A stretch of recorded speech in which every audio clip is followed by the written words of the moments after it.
Welcome to Performance Care. This is the biofeedback test. So, the way our biofeedback test works is like this. First thing we're going to do is we're going to test your range of motion. Now, don't worry, we're going to demonstrate the whole thing for you.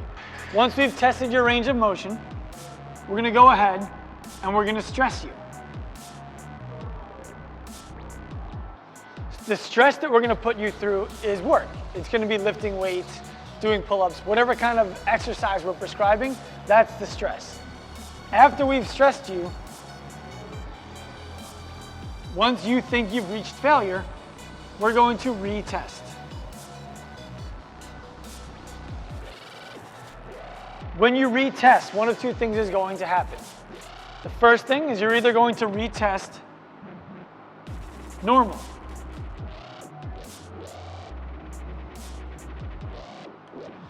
If you retest normal, what this means to us is that you're not done.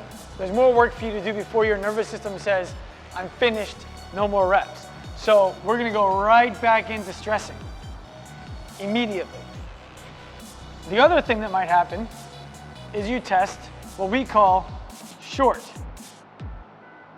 or stressed. If that happens, you're done.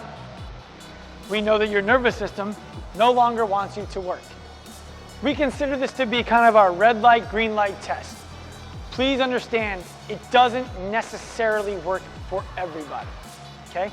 Hopefully it will work for you, but if it doesn't, that doesn't mean that you're a failure, okay? This test does not work for everybody. It works for most people, okay? If you test short, you are done with that exercise and done with any exercise until you retest normal again, which means you're no longer stressed.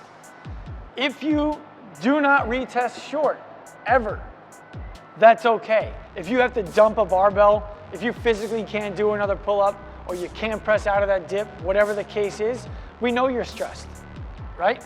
Don't worry about it if you don't test short, okay? You're done anyway. The testing short is a way for us to differentiate the people who maybe could have done another rep from the people who definitely couldn't do another rep without having to actually go all the way there. So Dr. Jeremy and I are going to demonstrate for you what the biofeedback test looks like, and then we're going to add a little bit of weight, and we're actually going to do a movement to demonstrate how you would integrate the biofeedback test into our training. Okay, so first things first, Dr. Jeremy's gonna go ahead. You see he's not wearing a weight belt, he's not wearing any knee sleeves, he's not wearing weightlifting shoes. Everything that we're gonna do is going to be in regular flat sneakers without any kind of apparatus to help you. So, Jeremy's gonna go ahead, close his eyes, take a deep breath and hold it in. He's gonna tuck his chin to his chest and just go ahead and fall forward. Now he's gonna go ahead and extend his fingers, and you can see that about the first or second knuckle on Jeremy's hand is touching the floor. Now, if he wanted to, he could press down further to the ground. We don't want that. We want you to go to where your body wants to be, not where you can push your body to. So why don't you demonstrate that to him one more time, Jeremy? Just go ahead, take a deep breath, close your eyes, tuck your chin, fall forward towards the floor, and stop where you stop. Okay? Note that range of motion. Jeremy's gonna stand up for you now, and he's gonna show you what it would look like for somebody who doesn't maybe move as well as Jeremy does. So maybe if you can't get your fingers to the floor, everything at the top is the same. He doesn't get all the way to the floor. Open your fingers, bring them into your hand, into your shins, excuse me, and that is your range of motion, right? The top of his shoes, in this case, would be his starter range of motion.